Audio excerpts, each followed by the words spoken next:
Hello and good morning, or whatever time of day it is. Hello and welcome to the Signal Box today. Thank you very much for joining me, and I hope you like this video. Don't forget to hit the like and subscribe, and let's get on with today's video.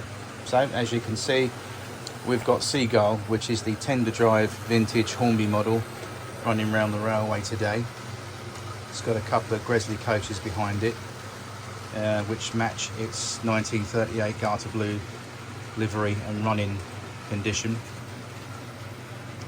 and she's not too bad.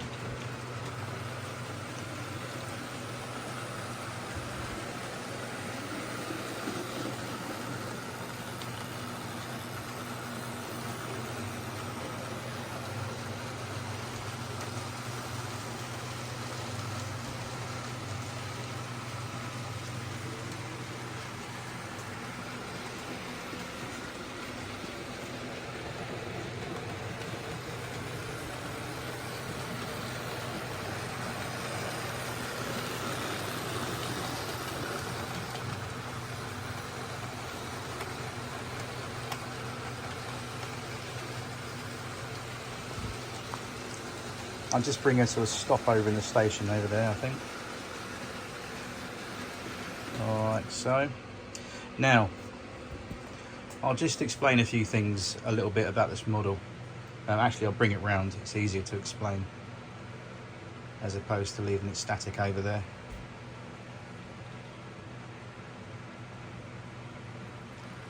There's a couple of downsides to this model that I didn't mention in my video yesterday of the unboxing.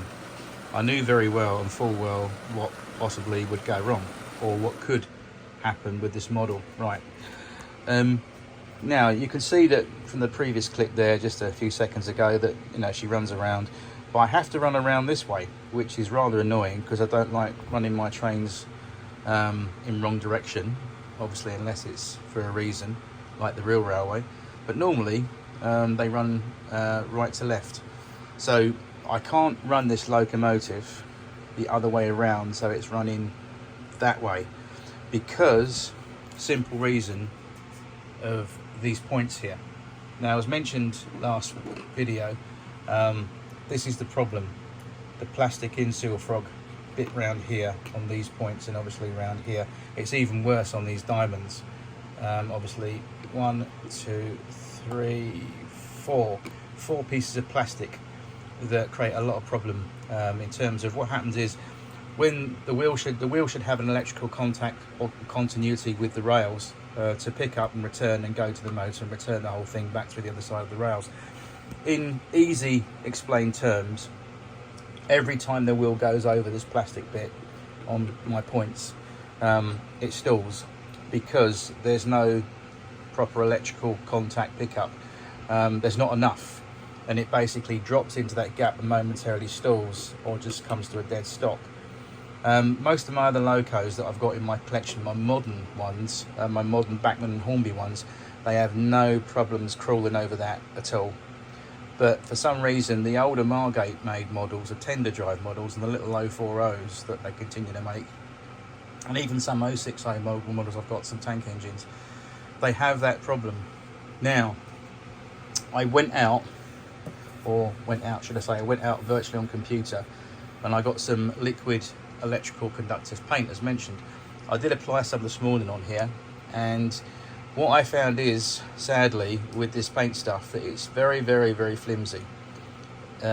Example, with a matter of a day's running session on my layout, the locos will wear off the paint as it goes over that plastic bit, and it will take the paint off gradually, and you'll be back to square one. So there's nothing, unfortunately, I can do about that apart from get rid of these points altogether and put electro frog points in, which have live frogs.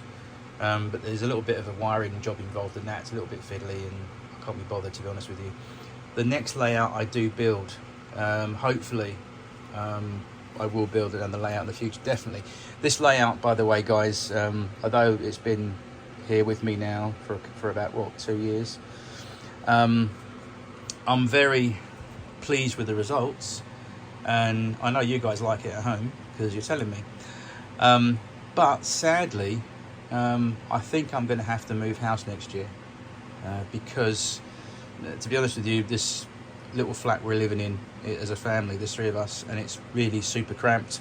As you can see, I'm having to set up my 6x4 layout over the bed on 2 blinking tables. The ideal situation is to have a bigger room so I can have a permanent layout set up and obviously learn from experience and do things a bit different. Obviously the 2 things that I really want to do in terms of a next layout is obviously size, and secondly I want to put in electrofrog points, live points, because these plastic points are okay, but just they do create the odd few problems like I've just mentioned, and sadly with this loco it's got to run round this way only. It does not like running round the other way. I've tried it, I've looked at the wheels, I've looked at the tender wheels, everything electrically, like pickup wise, everything that's ticked the boxes I've done. I've got clean rails, I've got a twin track frequency electric cleaner, which is this. Again, clean wheels, everything should be where it should be electrically and mechanically. So sadly the problem is it does not like electrofrog points too much, and it's an old Hornby tender model. All my other locos you've seen from my layout videos in the past, and I'll get some examples out today for you to show. You just watch the difference. Sadly, I don't know why, but Hornby just didn't really get that design fault rectified properly. For some reason it just does not like insull frog points, these tender engines, and certainly the little short wheelbase ones are even worse. Like I said, I did try the electric paint on there, the conductive paint, and although it works for a little bit, you know, I can scratch it off with my fingernail without even attempting to put any pressure on the finger. So really it's not a good product. I think it's great. For example, I'll tell you what I've used it on today real quickly. Over here there was a join between the 2 rails on that pit road over there, and there was a little bit of a electrical problem with that not making contact, so I soldered it over, and then I painted the solder with the electrical conductive paint, which works brilliant because it disguises the solder and also it creates electricity, which is what I want it to do. So that's a great idea for that product. But unfortunately, putting it on a piece of track such as these plastic crossings, I wouldn't recommend it to anybody. I know there was one video out there was someone who put a piece of tin foil, kitchen foil, aluminum foil, whatever you call it, on the frog part of the points, but that again, it's not a permanent situation, because in time it will come off, it will wear off, and it will get back to square one. So I think the only way to go, to be honest with you, is just to bear with this until one day in the future, like I said, I build a much bigger layout with insull frog points, and then we'll be good to go. But in the meantime, it's something to enjoy. It still works okay, and that's just really the update about that. But sadly, this loco will only run in this direction. It does run backwards, and it does actually physically run around the other way, but it gets to these points, and I'm not going to embarrass everybody, but it just really stupidly stalls on these points. And obviously I've got points underneath the tunnel there, and obviously a set over there by the signal box in the background by the trees. There's a set of points there for the loop, and it just does not like those points. So again, I've checked the connection even between the tender and the loco, because the way this works is obviously the motor is in the tender, and then the loco itself is acting as a pickup. So it picks up the power, returns it through the drawbar there, the little pin, and goes up through the motor, back down the other side of the wheels, back down through the other set, and onto the return side of the rail. I know it sounds really technical, complicated, but it all relies on that drawbar connection to make the pickup, to make it work. I've checked the drawbar, I've checked for any looseness or slackness. The pin's nice and tight. The 2 pieces of copper that grip the pin either side are nice and tight. I even physically bent them in slightly even more to make it really, really tight. But no, it's not liking it going around that way. Like I said, I'll power it up so we go around this way today, just to show you that it does work. And again, for a tender engine, using a brake system on my Gauge Master controller, which gives me really slow running, it's not too bad, as you can see. The motor's nice and smooth, I'll give you that, because I serviced it. the actual what do you call it, the commutator in the motor yesterday. You remember on the video I said, oh, I'm hoping that when I open this I have confidence that it'll be all nice and shiny inside. I eat my words, it bloody well wasn't. I'll show you the pictures in this video. After this clip I'll enclose 2 shots of the before and after of what the commutator was like when I actually took apart the tender, and to my shock and horror, it was filthy. But I'll give you that the brushes and the springs in this model on the motor side things are brand spanking new. They're in excellent condition. There's no wear on the brushes. The springs were good. Everything else was good apart from the commutator, which was very easy to clean up with some lighter fluid and a couple of cotton buds. But I'll just show you, just for question's sake, what it looked like when I actually cleaned it up afterwards. I'll just show you those shots now actually.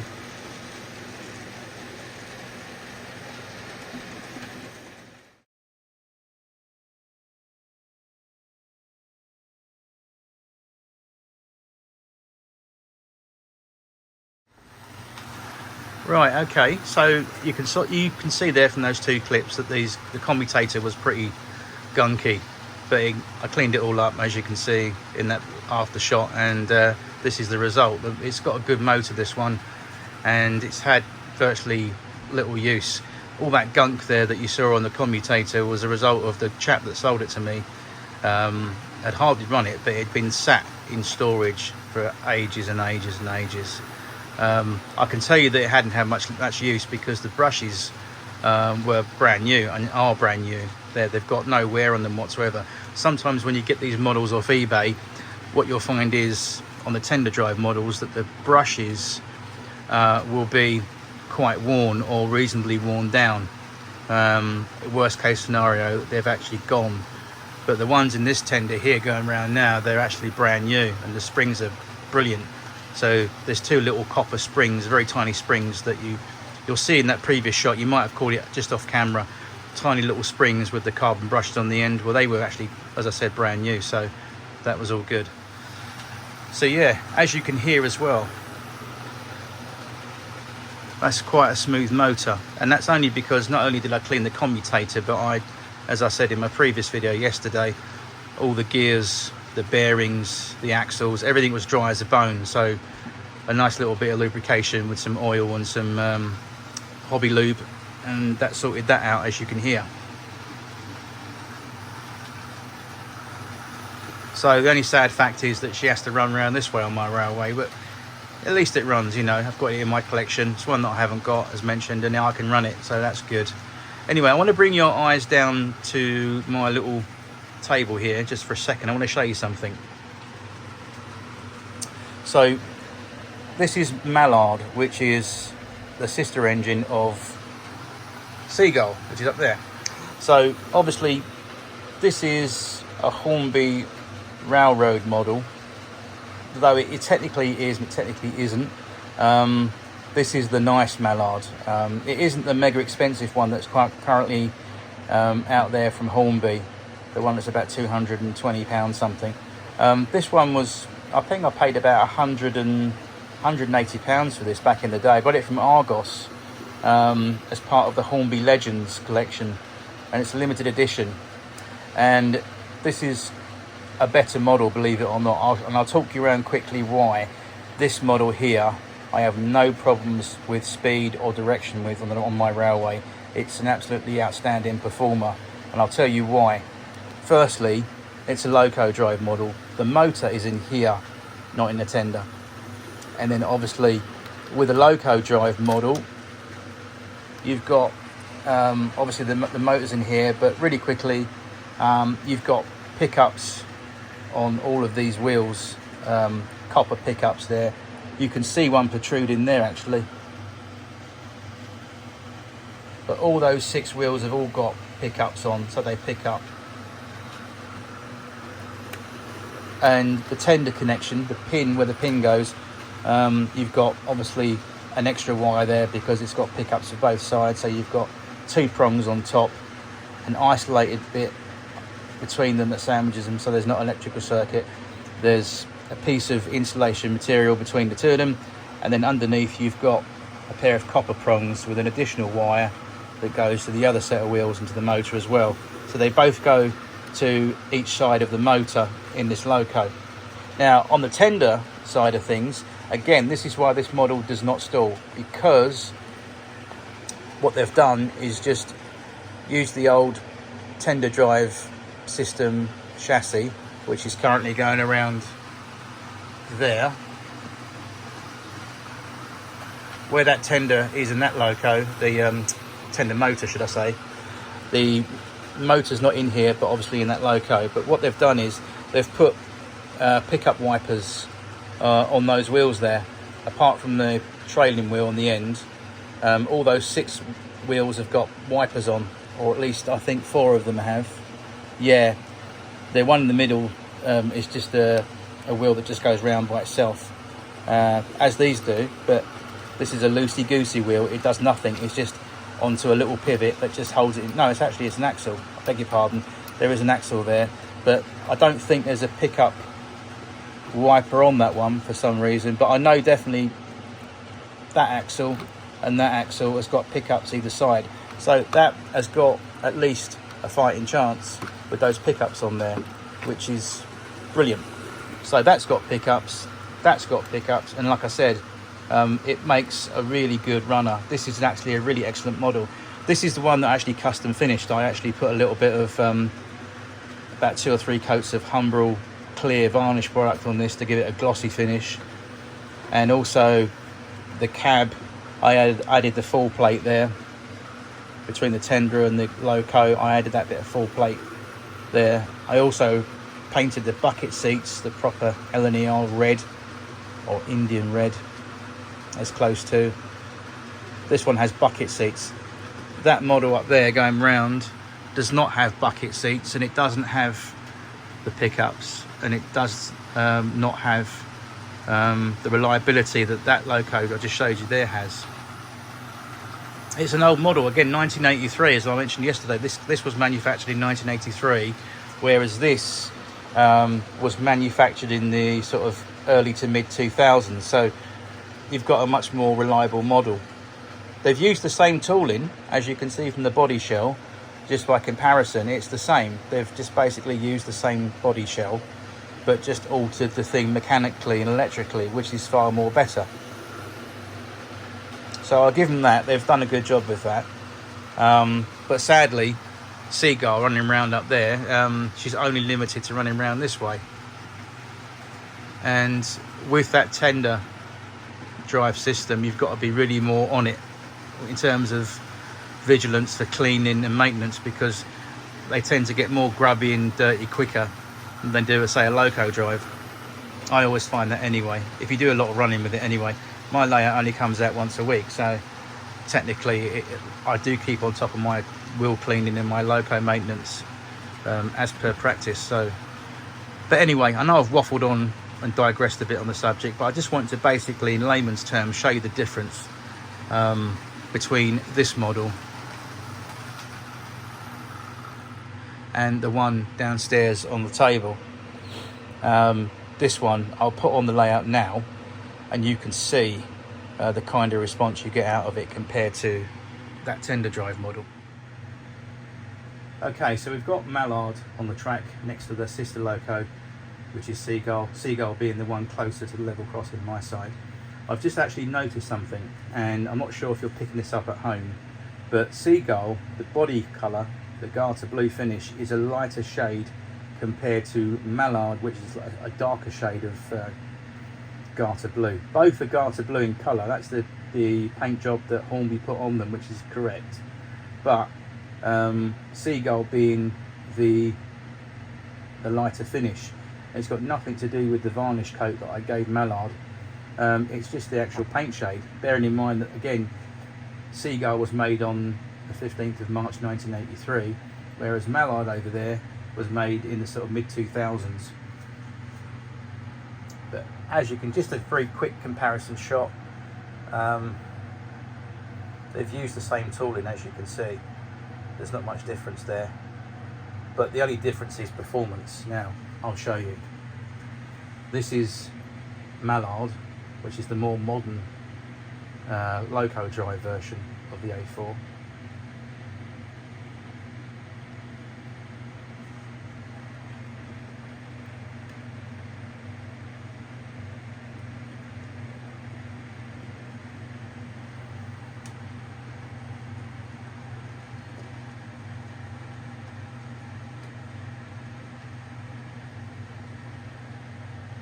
I'll let her just come through the station over there. But what I want to show you is, folks, is when this engine comes round over here and across those diamonds and also across the point work there, you'll see that it doesn't stall or in any way, shape or form stop.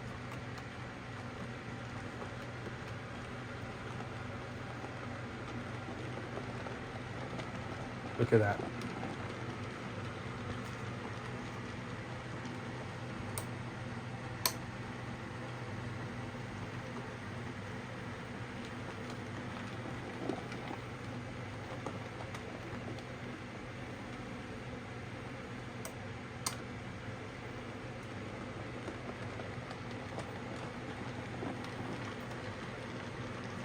And that's the difference between that model and that older vintage Margate version.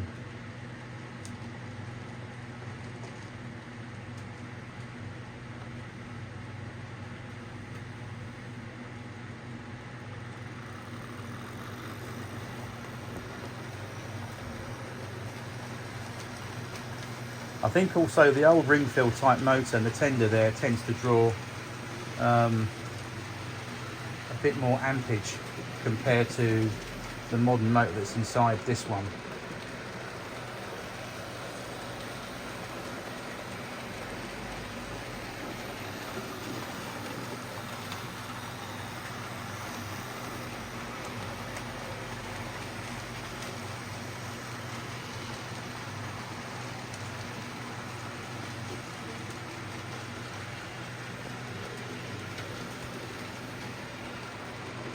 I'll try and get her to go a little bit slower. I've got her on the brake simulator, so I'll add a bit of brake. See how she performs. Right, slowed her right down. Sort of quite a slowish speed. We'll see how she performs.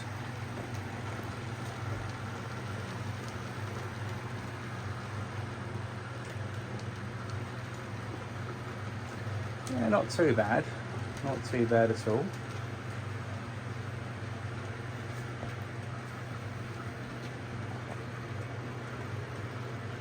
But like I said, if I was to run this train formation round the right way, and the other way, it would just come to a stop and stall on those points for some reason. And there's nothing I can do about that. I've done all I can, sadly. I just think it's a design problem. Also to note as well, I want to just show you something out of interest. Most of the models that came out of Margate in the sort of late 70s to early 1980s, if it was well, they're all tender drive, the majority of them, apart from a few. But the locos that were tender drive that came out of Margate, normally in the locos they had at least, I think there was two at least, pickups, copper pickups that sat down in the chassis and pressed against the back edge of the wheels, the lead wheel and the rear wheel at least, I think. On this model I was quite shocked, because when I actually took the body off earlier to look at the problem, what was going on, if anything was loose or why it was cutting out across points, to my shock and horror there was no pickups in there. And the first thing I thought, oh, maybe the guy that's had it before, whoever's had it, has removed them. And when I actually had a close look at the chassis, I found out that there actually was no provision or means for them to be there in the first place, i.e. they weren't fitted in the factory. There's no loco pickups. So that was quite a surprise. What else was quite strange? I think that was it. But mainly, in terms of pickup, the later A4s that Hornby released that were tender drive, they were a bit better, because I think they put pickups in in the drive wheels. I'm not sure about that, don't quote me, but I think that's what they did. I mean, I've got an LMS compound from 1979, and that's got pickups fitted to the loco bar, the drive wheels on it. So it's very bizarre why Hornby didn't do that. But this model here, Mallard, she's a beauty. She's an absolute cracker of a runner. That's a really reliable model.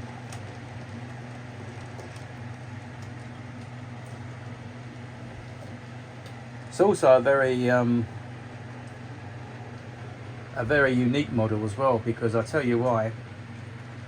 I'll just bring it round again. This is not a video about these two engines today, by the way. It's just something that cropped up, and I thought I'd document it and talk to you about it as well, so you understand what's going on, and whether you do or not is another thing.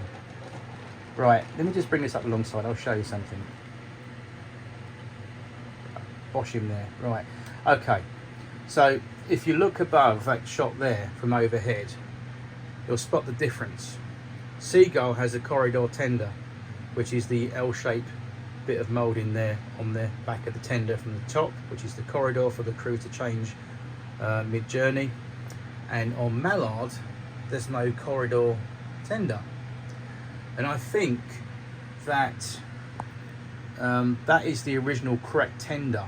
Again, without looking at my reference library over there, offhand, I couldn't give you a pinpoint precise answer, because without you obviously pausing the video, well, I know what you're going to do. You're going to pause this video, most of you out there, cheeky buggers, and you're going to quickly go on Google, and you're going to go, oh yeah, it did have a tender. No, it didn't have a corridor tender. That was the original tender fitted. Blah, blah, blah. Well, if you've done that, well, thank you very much, because you saved me a job looking it up.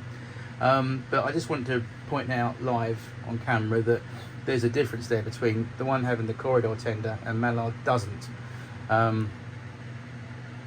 So that's a difference there, obviously you can spot. Anyway, what I'll do, I will put something else on the railway. Just thought I'd show you Seagull having a runabout. I'll let her go another run round the layout, and I'll leave you with that shot, and then we'll get something else going, okay?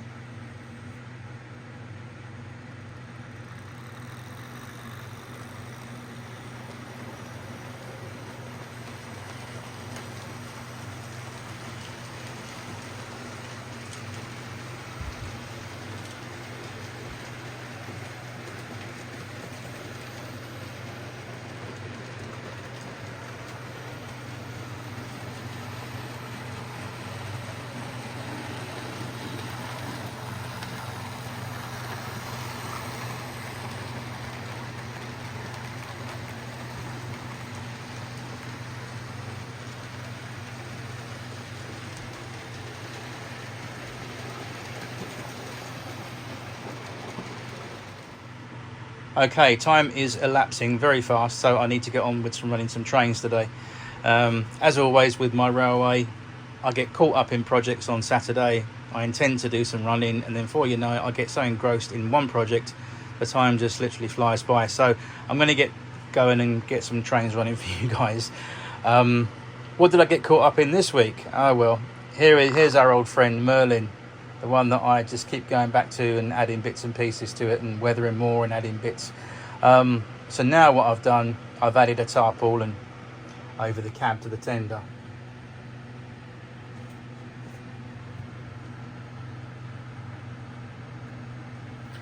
And also there was some very large lumps of coal sticking up on the tender there in the middle, which I've taken off, made it a little bit more flatter.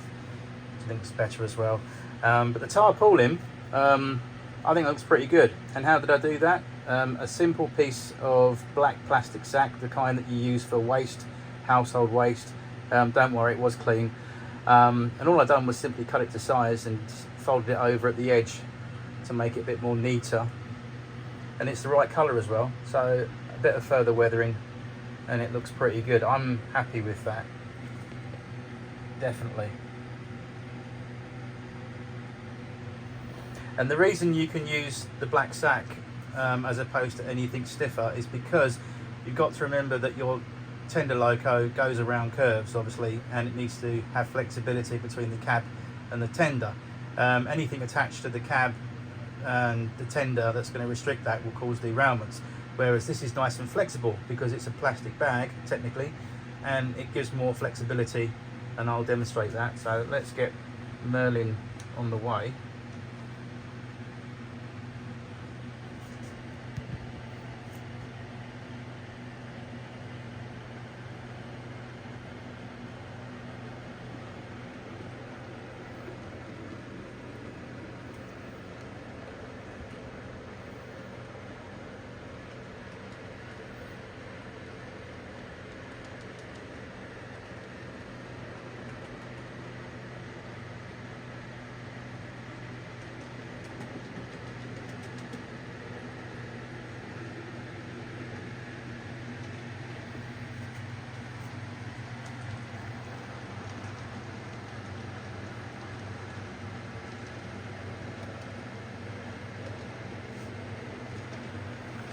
You see how it adjusts itself to the curves of the track so it doesn't derail. See, look, it's much more flexible. If you had anything stiffer, you'll cause derailments.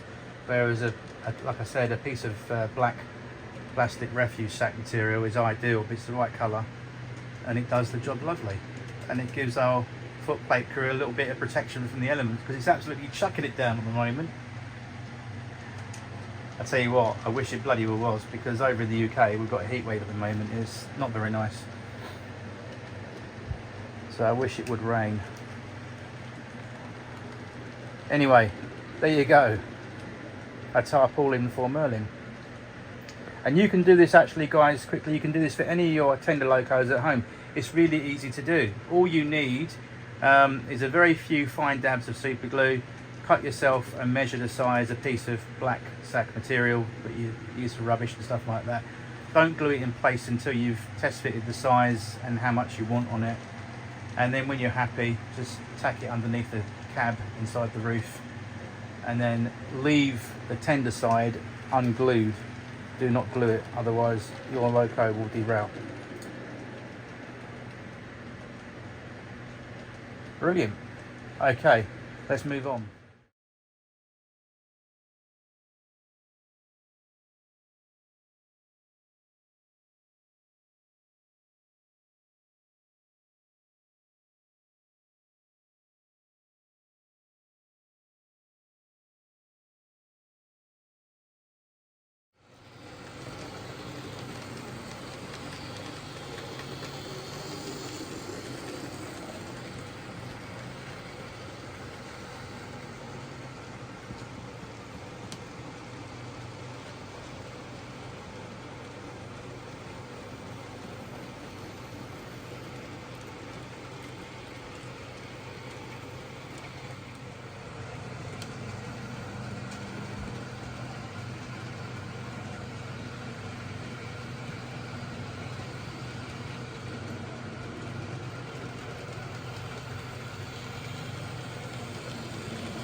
Okay, zooming around the railway this afternoon, let's see what's going on. Well, I think on the main line I hear something. Oh look, it's a Thompson L1.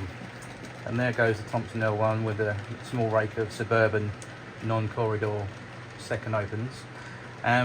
If you lived in the Stratford area of East London, around that area, or Plaistow, Canning Town, Woolwich, if you lived in that area during the 1950s and you were going into Stratford or into town, you would have travelled behind one of these locomotives, and certainly the coaching stock to match. You would have boarded a train like this.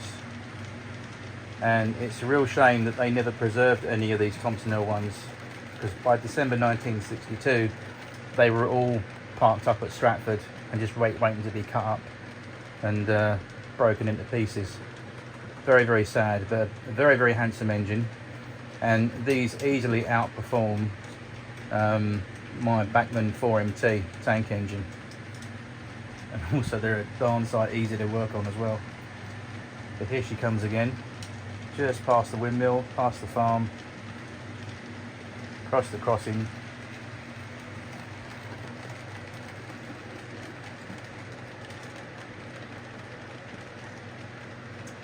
Okay, on shed we should have something. What have we got? Ah, I think somewhere lurking under there is the N2. So let's bring the N2 out because it's got some coaches to pick up in the station for the afternoon service. So we'll go ahead and get those now.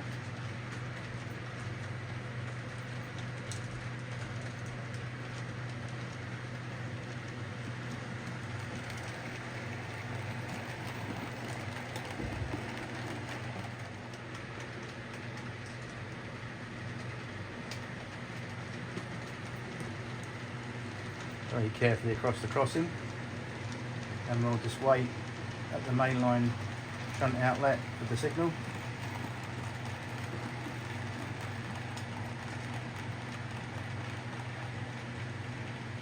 Moving off onto the mainline exit now, just past the signal box, up to the limit of shunt, which is just behind that house. Stop there.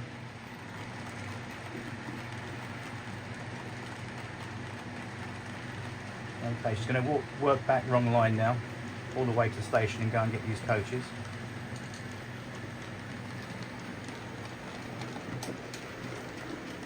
There she goes.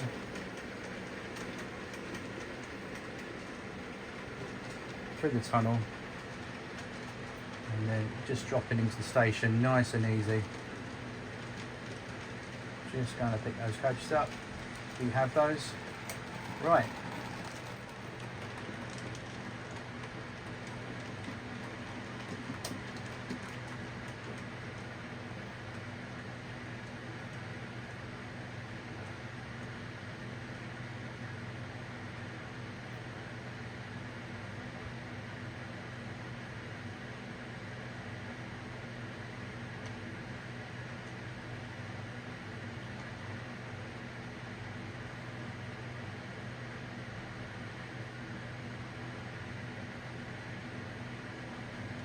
And she's away.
Have you caught anything yet, fellas? It's certainly a nice evening for fishing by the side of the canal. As the evening starts to draw to a close. Also, my railway draws to a close, and I will say to you all out there, farewell. Thank you very much for watching.